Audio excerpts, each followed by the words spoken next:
안녕하세요. 고조사의 8강입니다. 자, 8강까지 왔는데, 이제 반을 훌쩍 넘어갔어요. 그리고 단원도 우리 지금 나와 있는 거 6단원. 이상하네요. 왜 반은 전체적인 내용이 반 딱 넘어갔는데, 강은 8강째일까요? 웃기네요. 딱 맞나요? 어쨌거나. 자, 그래서 6단원 사회 변동과 문화에 대해서, 현대사회 변동과 문화에 대해서 공부를 하게 되는데, 단원이 생각보다 길어 보여요. 현대사회 변동과 사회 가을 등, 문화 변동과 문화 가을 등, 미래사회 문제 해결 방안 이렇게 나왔는데 어려운 내용이 없어요. 여기는 그냥 술술술술 넘어갈 수 있는 내용들. 그리고 선생님이 별표 쳐셔야 됩니다. 체크하셔야 됩니다. 뭐 이렇게 얘기하는 것만 살짝살짝 정리를 해주시면 되는 아주 예쁜 단원이고요. 이 단원부터 이제 시작해서 일반 사회 파트가 시작이 되는 거죠. 자, 그래서 지리 부분에서 조금 어렵다, 너무 지겹다, 어렵다, 무슨 말인지 모르겠다 했던 우리 수험생들은 이 단원부터는요, 쉽다, 할만하다, 괜찮다, 무슨 말인지 알겠는데? 뭐 이런 반응을 보일 수도 있을 것 같습니다. 하지만 선생님 수업을 듣는 우리 수험생들은 다, 알겠어 라고 했으면 좋겠네요. 자, 넘어가 볼게요. 무슨 내용이 있나 봅니다. 넘어갑니다. 자, 현대사회 변동과 사회 갈등 나와 있는데 현대사회는 변하고 있어요. 어떻게? 급변하고 있어요. 빨리, 많이, 광범위하게. 전 분야에서 다 변하고 있어요. 자, 배경.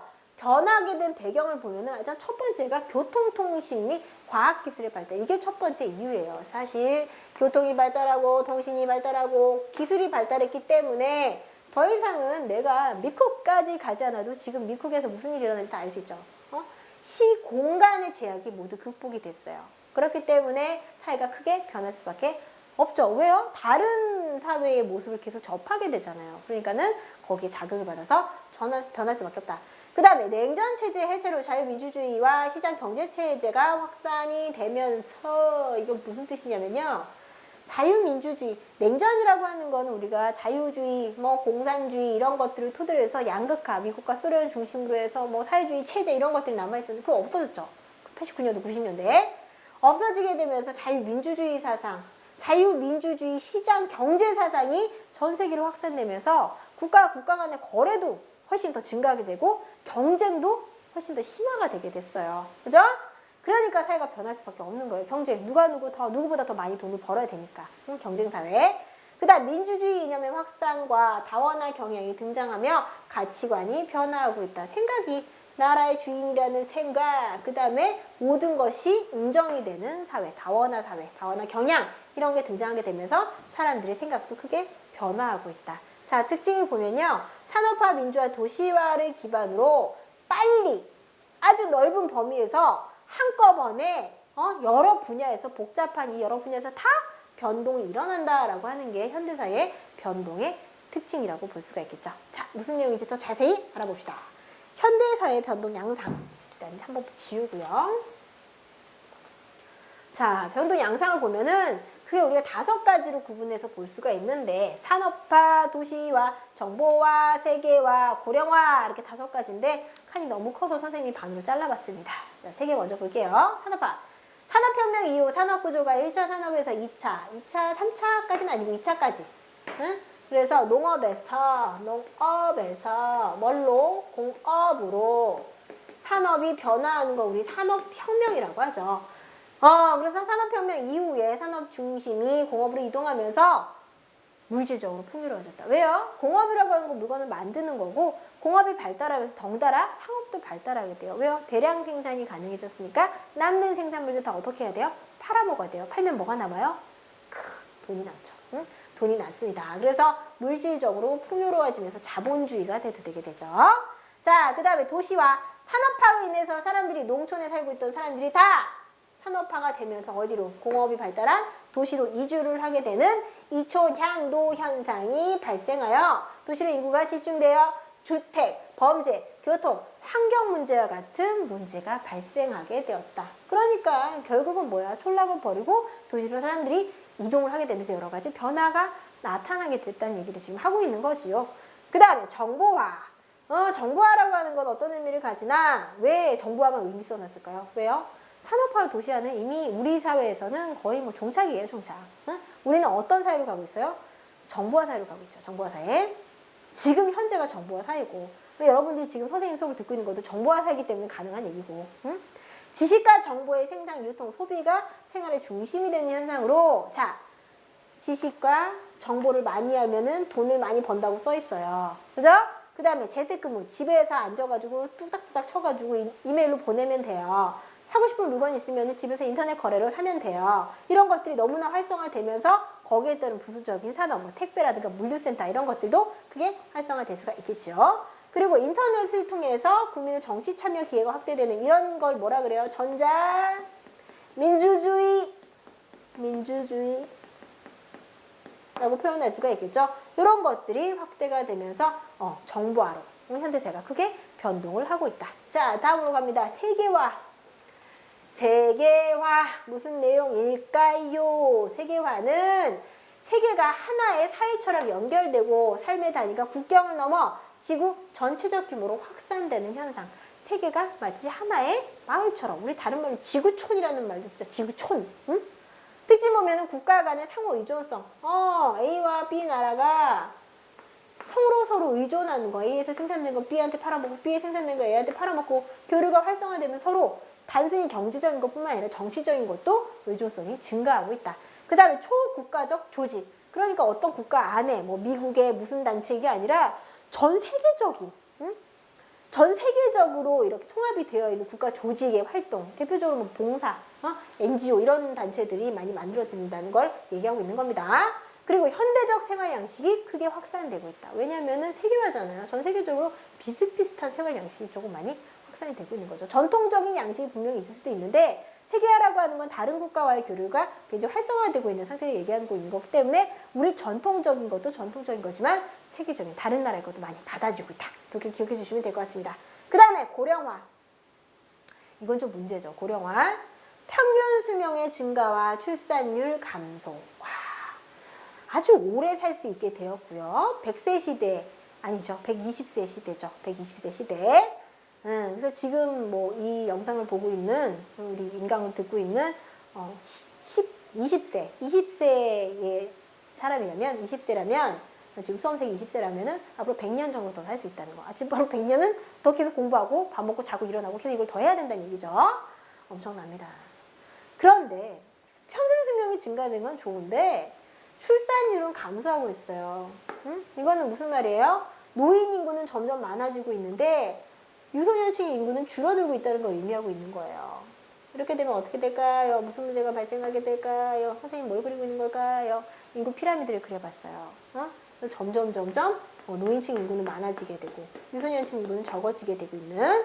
자, 이렇게 되면 노동력 부족으로 경제 성장이 둔화, 그 다음에 노인 부양 부담 증가. 그러니까는 적은 수의 젊은이들이 많은 수의 노인을 부양하게 되니까는 그 부양 비용도, 사회적 비용도 굉장히 크겠죠. 세금을 많이 내야 된다는 얘기예요. 그 다음에 실버 산업의 성장과 노인의 사회적 정치적 영향력이 확대될 수가 있다. 그래서 노인을 대상으로 한 여러 가지 산업이 만들어질 수, 많이 활성화가 될 것이고, 예전에 뭐 이런 노인이랑 지금 노인은 비교가 안 되죠. 그래서 예전에 뭐 나이 70 그러면 굉장히 막 상노인으로 막 취급을 당하고 그러셨는데, 요즘 70세 분들은 뭐 노인정 가시고 그러면은 담배 심부름 하셔야 된다고 그런 우스갯소리를 하는 걸 제가 얼핏 들은 것 같습니다. 어쨌거나 굉장히 고령화가 빠르게 진행이 되고 있다는 거, 현대사회의 변동 양상이라고 볼 수가 있겠죠. 자, 그 다음에 현대사회의 사회 갈등. 자, 양상 봤으니까 어떤 갈등들이 나타나고 있나? 변동은 정보화, 세계화, 고령화 뭐 여러 가지가 있었는데 거기에 따른 갈등 양상 보시면 정보화, 인터넷이 발달하게 됨에 따라서 우리가 여러 가지 편리를 느낄 수가 있는데 그런 걸 악용해서 개인정보를 유출하거나 사생활이 침해되고, 이건 되게 심각한 문제예요. 개인의 어떤 주민번호부터 시작해서 아주 디테일한 부분까지 전부 다 밖으로 누군가의 손에 의해서 다르게 이용이 될 수가 있기 때문에. 그리고 지적재산권에 대한 이해관계 대립. 지적재산가 뭐예요? 소유물이죠. 내가 뭐 책을 썼다거나 음악을 만들었다거나 이런 거에 대한 어떤 재산권에 대한 이해관계, 서로 그런 걸 가지고서 실제로 굉장히 심각한 얘기죠. 영화 같은 거, 불법 이런 것들. 그 다음 정보 격차가 사회 경제적 격차로 이어지게 되었다. 정보를 많이 하면 돈을 많이 번다 그랬어요. 그러면은 정보를 많이 알고 있는데, 정보를 많이 알고 있는 사람이 돈을 많이 버는데 정보를 많이 모르는 사람은 어떻게 되는 거예요? 상대적으로 사회 경제적 이득으로 갈 수 있는 것이 차이가 생겨버리는 거예요. 정보를 많이 아는 사람은 부가가치를 많이 얻을 수 있는 그 기회를 가지고 있는 반면에 그러지 못한 사람은 말 그대로 계속 빈한 상태로 나갈 수밖에 없다. 그러니까 정보격차는 결국 빈부격차로 이어진다라고 보시면 돼요. 그 다음 세계화로 인한 갈등, 국가 간, 계층 간 경제적 격차가 심화된다. 뭐예요? 잘 사는 국가, 선진국가, 개발도상국의 격차가 점점 심해지고 있고 문화의 보편성과 다양성을 주장하는 입장 간의 갈등이 뭐냐면요. 문화라고 하는 거는 인간이라면 누구나 가지고 있는 특성, 보편성이라고 하죠. 문화의 보편성. 자, 누구나 가지고 있는 특성과 각각의 문화마다 다르게 나타나는 다양성, 이런 거를 주장하는 입장 간의 갈등이 나타날 수가 있다. 이거는 뭐냐면요. 세계화가 되면서 문화가 계속 이렇게 왔다 갔다 하게 되잖아요. 그러면서 우리 민족의 문화를 갖다가 계속 고수하고 우리 특수성 있는 다양성을 인정받고 싶은데 보편, 문화라고 하는 건 모든 사람들에게 속하는 비슷한 양상을 가지고 있는 여기에 이런 다양성이 다 덮여버리는 거예요. 응? 없는 거, 인정을 안 해주는 거. 이런 게 바로 세계화로 인한 갈등의 한 부분이라고 볼 수가 있겠죠. 그 다음 고령화, 노인 인구 증가로 인한 경제성장 둔화. 또 나왔네요. 그래서 노인 인구가 많아지게 되면은 일할 사람이 모자른다고요. 노동력이 부족해요. 그러면 경제성장이 둔화되고 사회적 비용, 노인 부양 비용이 증가할 수밖에 없다. 그리고 전통적 가치, 노인들이 가지고 있는 어떤 가치와 현대적인 가치가 대립하게 되는 이런 갈등이 나타날 수가 있겠죠. 근데 요즘에 이런 노인분들은 워낙에 다들 세련되신 분들이 많이 계셔서 크게 대립되는 것 같지는 않는다면 늘 그런 말들 하죠. 요즘 애들 버릇이 없어 뭐 이런 말도 많이 하시죠. 대표적인 대립이라고 보지 않나. 그렇습니다. 그 다음에 기타 세대 간의 정치적 경제적 이해관계가 대립할 수가 있고요. 다양한 가치관과 이해관계의 차이, 이런 것들 때문에 갈등이 발생할 수도 있다. 그래서 대표적인 양상 3가지 기억을 해주시면 되겠습니다. 이거 맨 처음에 변동 양상이랑 같이 이어서 기억을 해주시면 훨씬 더 편하게 이해할 수 있을 것 같아요. 자, 다음으로 넘어갈게요. 그럼 이런 것들을 해결하기 위해서 어떻게 해야 할까요? 일단 개인적, 의식적 측면에서는 내가 마음가짐을 달리하면 되는 거죠. 상대주의적 태도. 상대주의라고 하는 거는 내가 그 입장에서 생각을 해보고 뭐가 옳다 그르다라고 판단하지 않는 거예요. 응? 상대주의적 태도, 관용정신, 양보와 타협, 이런 자세를 가지고서 다른 사람과의 어떤 대립이나 충돌 이런 것들을 최소한으로 줄이는 방안이 있고요.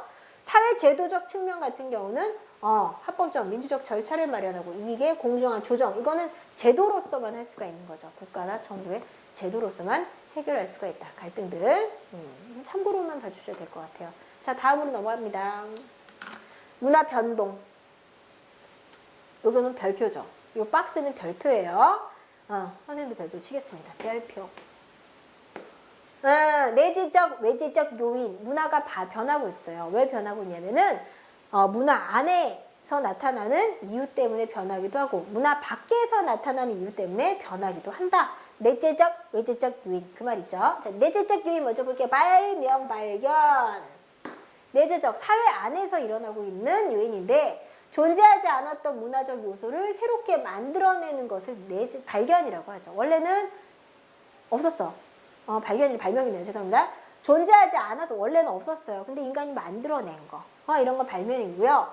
있긴 있었는데 몰랐다가 나중에 찾아내는 거는 발견이죠. 이런 것들을 통해서 사회가 변하게 된다. 그래서 발명이라고 하는 거 대표적으로 뭐가 있어요? 이건 컴퓨터 있죠. 컴퓨터. 컴퓨터.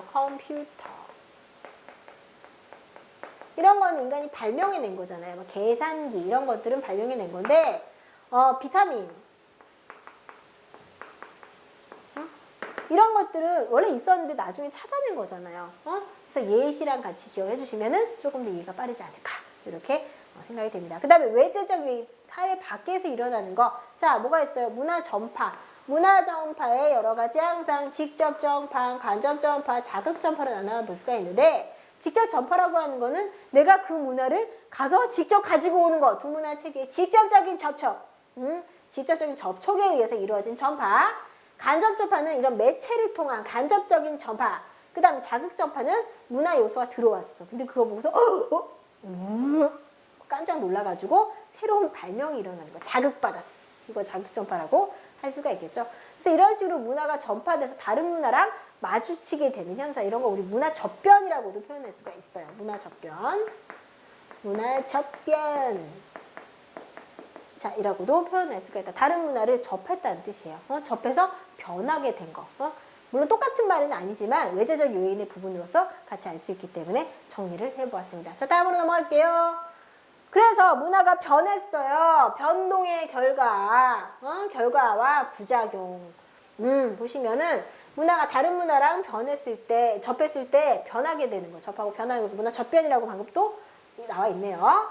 자, 접변의 결과로 공존, 동화, 융합의 모습을 볼 수가 있는데 문화 공존이라고 하는 건 새로운 문화 요소와 기존의 문화 요소가 각각 정체성을 유지하면서 공존하는 거. 이를테면 A 문화와 B 문화가 함께 있는 사회, A 문화, B 문화가 같이 공존하는 거예요.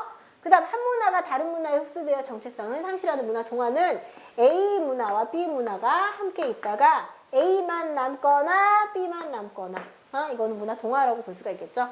그 다음 문화 융합이라고 하는 건 서로 다른 문화가 결합하여 새로운 제3의 문화를 형성하는 거. A 문화와 B 문화가 합쳐져서 C 문화가 나오는 형태. 그래서 접변의 결과 같이 기억해 주시면 될 것 같고요. 그 다음 문화 변동의 부작용. 부작용은 문화 지체.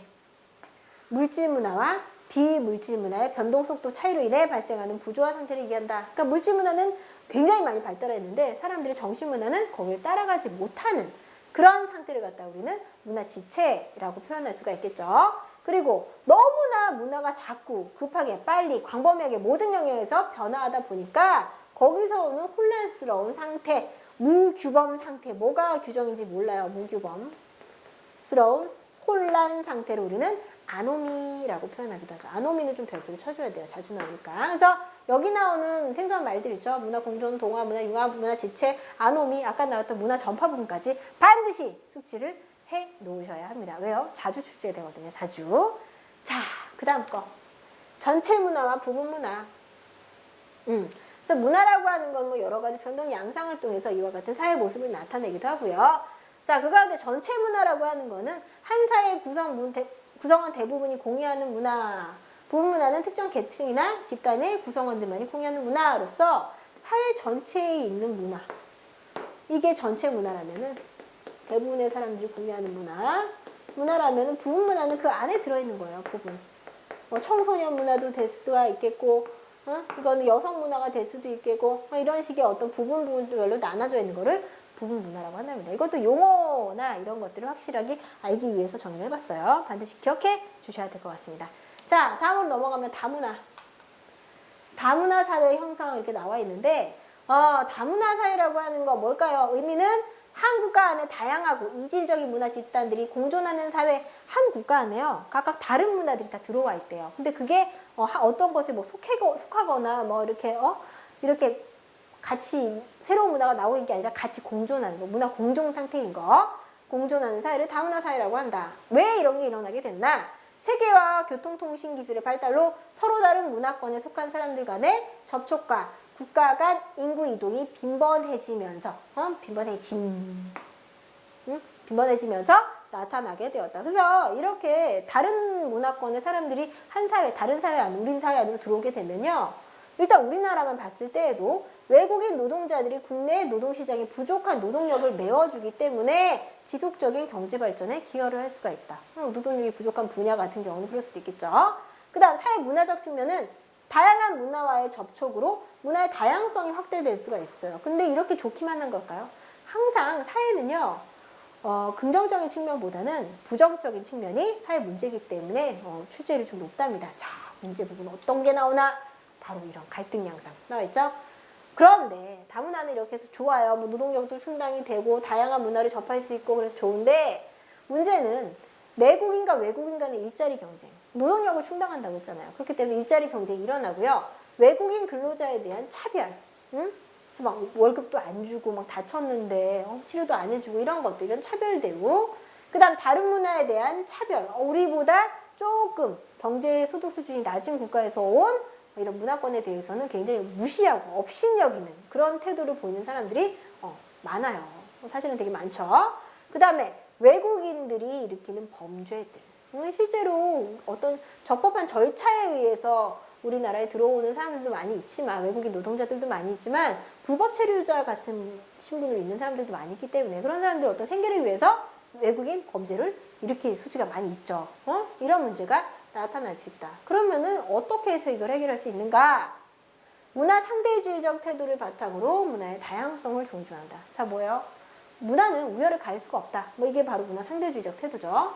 자, 우열을 가릴 수 없기 때문에 뭐가 나쁘다, 뭐가 좋다라고 판단할 수 없다는 겁니다. 그리고 다문화 교육을 강화시킨다. 우리 문화권뿐만 아니라 다른 나라의 문화도 함께, 그 문화의 어떤 특성 같은 것들도 좀 교육을 시킬 필요가 있고요. 다문화 사회 모습이 반영된 법률과 제도를 다시 한번 정비한다. 그래서 너무 우리는 단일 민족, 한민족, 하나의 어떤 문화권을 딱 형성하고서 막 이렇게 굉장히 자부심을 느끼고 있는데, 그게 단일 민족 국가라고 하는 거는 굉장히 자부심을 느낄 만도 하지만, 그게 그렇게 요즘 같은 현대사회 같은 세계화 시대에 그렇게 좋은 점만 있는 건 아니라는 거죠. 그러니까 어떻게 적절하게 잘 조화를 이루는 방향으로 해결을 해야 된다. 이런 갈등들은 해결해야 된다. 이렇게 보고 있습니다. 자, 다음으로 넘어갈게요. 미래사회 문제와 해결 방안. 자, 사회 문제. 이건 정의니까는, 사회 문제라고 하는 거는 정의, 용어 해설이니까 일단 별 하나 쳐주시고, 사회 구성원 대다수가 바람직하지 않다고 여기고 해결해야 한다고 생각하는 문제를 사회 문제라고 합니다. 자, 이거 문제 어떻게 나올 것 같아요? 다음 주 박스에서 설명하고 있는 현상으로 옳은 것을 골라라. 사지선다형이잖아요. 박스. 사회 구성원 대다수가 바람직하지 않다고 여기고 해결해야 한다고 생각하는 문제는 1번 사회 갈등, 2번 사회 문제, 3번 사회 변동, 4번 문화융화, 뭐 이런 식으로 나와요. 굉장히 이렇게 용어를 물어보는 문제, 그래서 의미가 나와 있는 거는 항상 의미를 확실하게 짚고 넘어가야 한답니다.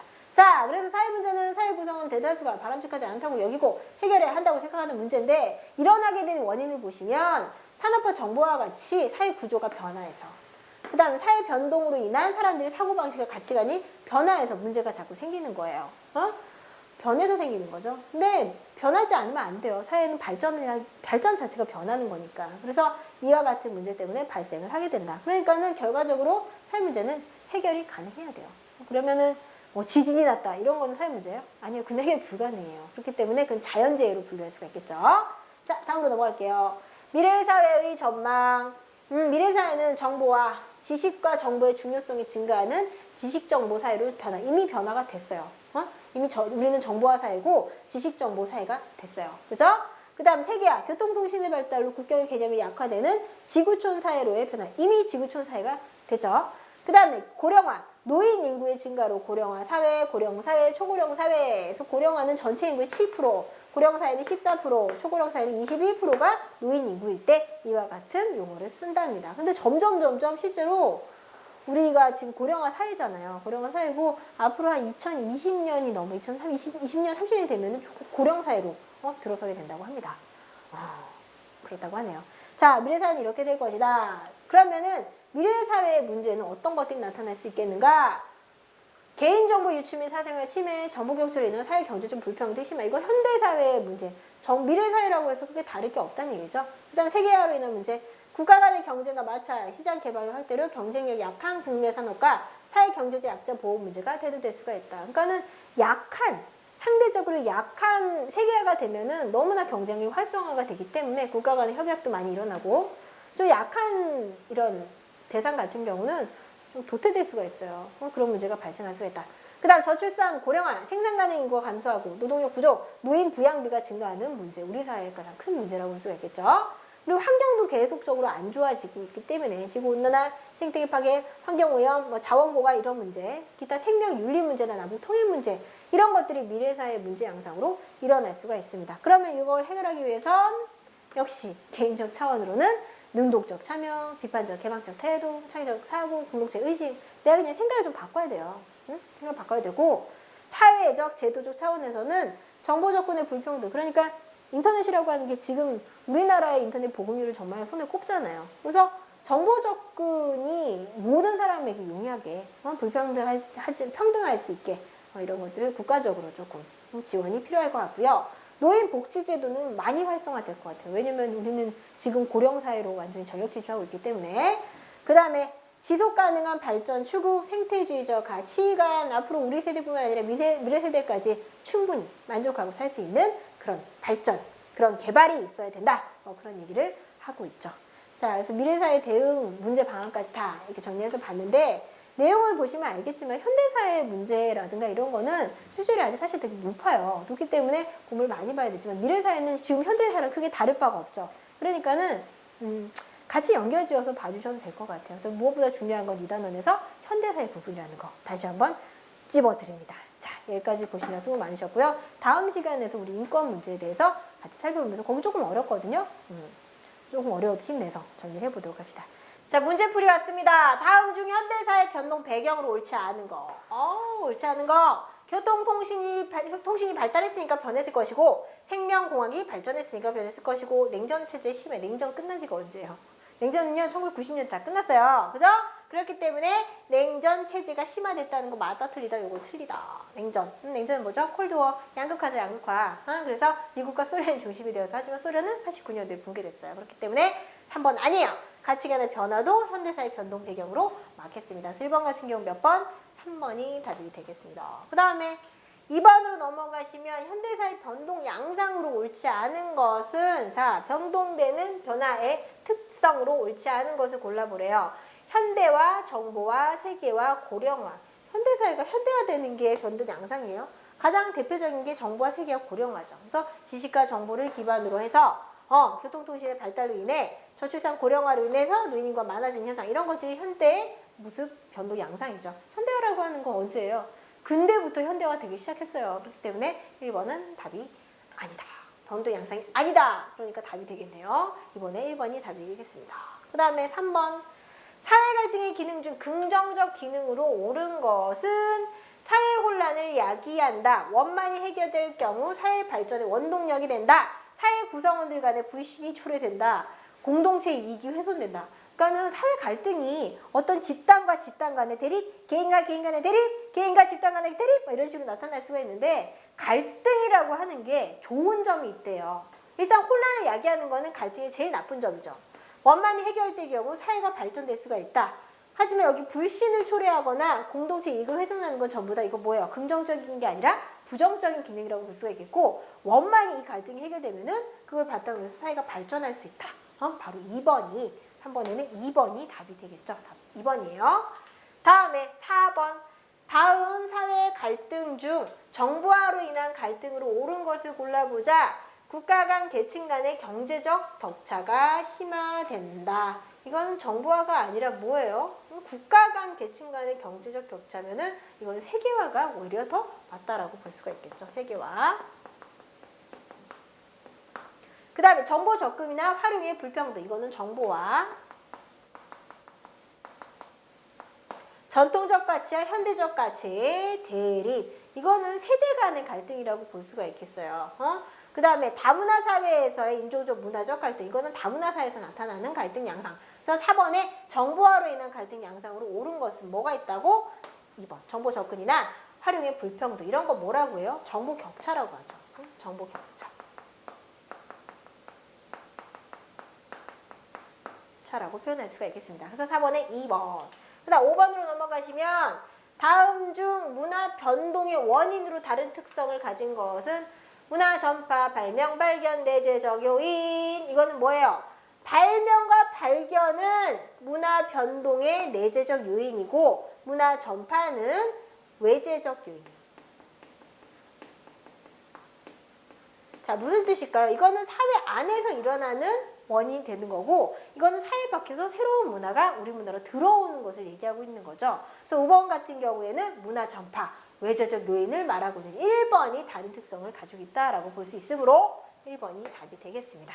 자, 그 다음에 6번 다음 중 문화 변동의 결과가 아닌 것은 문화가 변동이 됐어요. 그러니까 새로운 문화가 막 들어오고 막 다른 문화 막 우리가 접하고 막 그렇게 됐어요. 이렇게 됐을 때 그 결과 우리 사회 안에 나타난 문화로 그 변동으로 결과로 옳지 않은 것은 문화 공존. 이거 다른 말로 문화 비응존이라고 돼요. 발음을 정확히 해야 돼요. 문화 비응존.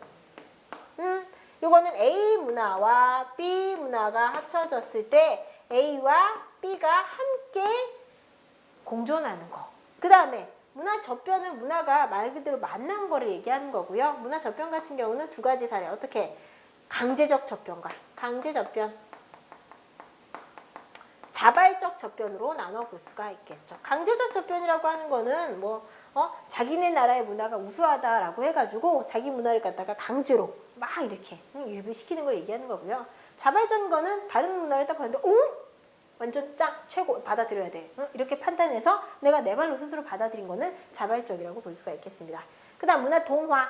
문화 동화라고 하는 거는 A 문화와 B 문화가 함께 만났을 때 A 문화만 남거나 혹은 B 문화만 남는 경우. 그 다음에 문화 융합은 A 문화와 B 문화가 만났는데 A와 B의 여러 가지 특징을 받아들여서 전혀 새로운 문화가 만들어지는, C가 만들어지는 형태라고 볼 수가 있겠죠.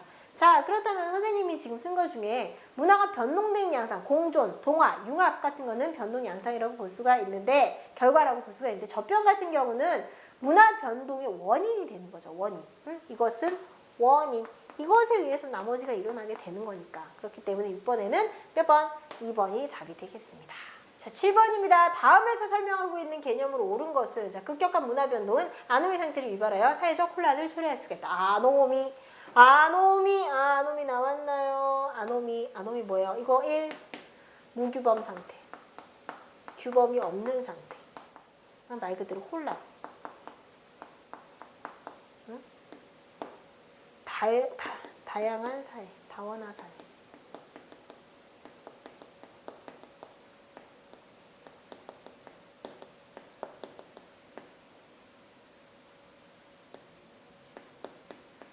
자, 이 아노미라고 하는 건 뭐냐면요. 너무나 다원화된 사회에서 모든 가치가 인정이 되다 보니까 어떤 것들이 진정한 가치고 규범인지 모르는 혼란스러운 상태를 아노미라고 해요. 그래서 이 개념 자체 굉장히 중요한데 여기 지금 다음에 아노미 상태라고 나와 있어요. 근데 지금 보기 보니까는 아노미가 있죠. 이거 7번 답 3번이거든요.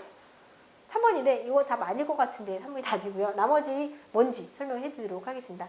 문화 지체 같은 경우는 물질 문화는 발달하는데 비물질 문화, 이를테면은 제도나 아니면 규범이나 사람의 정신 문화 이런 것들은 발달하지 못하는 정체되어 있는 상태.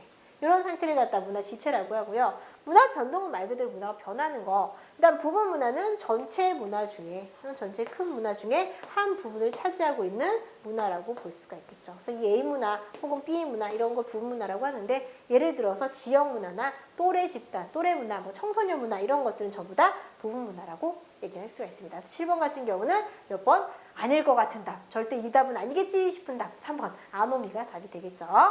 자, 그 다음 8번으로 넘어가시면 다문화 사회의 출현 배경으로 옳은 것은 우리 문화의 정체성 약화 및 훼손, 그럴 수 있어요. 근데 이거는 결과죠, 결과. 다문화 사회가 출현하게 됐을 때 우리한테서 올 수 있는 어떤 안 좋은 점. 이건 약점이죠, 약점. 하지만 결과. 다문화 가정에서의 언어 관습, 가치관 아니에요, 가치관. 가치관의 충돌로 인한 갈등이 발생할 수도 있을 것이다. 이것도 결과죠. 배경이 아니라. 다른 문화의 편견과 차별. 이거는 뭐예요? 이것도 결과. 서로 다른 문화권에 속한 사람들 간의 접촉이 증가하게 되면서 이게 배경이 되는 거죠. 다문화 사회가 출현하게 되는 거고요. 우리 문화의 정체성이 악화될 수가 있어요. 왜요? 다른 사회의 문화가 막 들어왔는데 그 문화가 좀 우수해. 그럼 우리 문화가 조금 더 낮아질 수가 있단 말이에요. 그렇기 때문에 주체성을 좀 가지고 있어야 되고요. 다문화 사회, 다문화 가정에서 언어, 관습, 가치관의 충돌로 인해서 갈등이 발생하기 때문에 좀 상대주의적인 입장을 가지고서 그 문화를 갖다 인정하는 그런 태도를 가지고 있어야겠어요. 그 다음 다른 문화에 대한 편견과 차별, 이게 제일 큰 문제예요. 그래서 왜 이런 실험 같은 거 하면은 백인들이 길을 물으면 친절하게 알려주지만 흑인이나 아시아 남반계의 이런 다른 사람들이, 남반계의 사람들이 길을 물어보면은 막 모른 척하고 지나가는 이런 것들이 바로 대표적인 편견과 차이를 이유로 다르게 대우하는 차별, 이런 것들이 제일 큰 문제라고 볼 수가 있겠어요. 이거는 배경은 아니지만 결과, 나타날 수 있는 좀 문제라면 문제랄 수도 있겠죠. 자, 그래서 8번에는 몇 번이 답이 되나요? 4번이 답이 되겠고요. 9번으로 넘어가시면 다음 중 다문화 사회 갈등 해결의 사회 제도적 방안, 갈등을 해결하기 위한 제도적 방안을 찾으라는 문제인데, 다문화 가정의 학교 교육 지원, 다문화 가족 한국어 교육, 결혼 이미자 통번역 서비스 이런 것들이 있고요. 문화 상대주의적 태도, 이건 개인적 개인적으로 내가 스스로 상대주의적 태도 혼자 가질 수 있잖아요. 꼭 뭐 나라에서 시켜야지 가질 수 있는 거 아니죠? 문화의 다양성을 존중하는 거. 존중하는 마음도 개인적으로 가져야지 누가 시킨다고 가져지는 건 아닙니다. 그 다음에 다문화 교육을 강화한다. 이 교육이라고 하는 거 집에서 시키면 되죠. 굳이 국가에서는요, 학교 교육을 통해서 시킬 수 있어요. 그래서 2, 3, 4번은 저보다 개인적인 방안이라고 볼 수가 있고요. 교육을 지원해주고, 한국어 교육을 시켜주고, 결혼 이민자 통번역 서비스를 해주는 이런 것들 저보다 제도적 차원의 방안이라고 볼 수가 있겠습니다. 그래서 9번에는 1번이 답이 됩니다. 그 다음 10번. 다음에서 설명하고 있는 미래사회의 문제는 정보의 소유와 접근 기회의 격차, 개인정보 유출, 사생활 침해 이런 거 전부 다 뭐예요? 정보화로 인한 문제라고 볼 수가 있겠죠. 세계화로 인한 문제는 가장 대표적인 거는 굉장히 부자인 국가와 가난한 국가의 차이, 남북 문제라고 표현할 수 있는데 국가 간의 빈부격차 문제, 혹은 저출산 고령화로 인한 노동력 부족 문제, 이런 문제, 그 다음 환경 문제는 전 지구적인 문제이기 때문에 어디 국한된 게 아니죠. 하지만 박스에서 설명하고 있는 건 전부 다 뭐예요? 정보화에 따른 여러 가지 문제라고 볼 수가 있겠습니다. 그래서 10번은 몇 번? 2번이 답이 되겠네요. 자, 여기까지 해서 우리 지금 사회변동과 문화 부분 문제를 풀어봤는데, 여기는 문제가 개념만 익히면 되는 문제지만 가끔씩 굉장히 헷갈리는 경우가 있어요. 그렇기 때문에 문제를 좀 많이 꼼꼼하게 풀어보고 내용 갖다가 확실하게 정리하시면요, 틀리지 않고 넘어가실 수 있는 부분이라고 할 수가 있겠습니다. 자, 꼼꼼하게 오답 정리한 거 잊지 마시고요. 나머지 문제 마저 풀어보도록 합니다. 자, 여기까지 보시느라고 수고 많으셨어요. 감사합니다.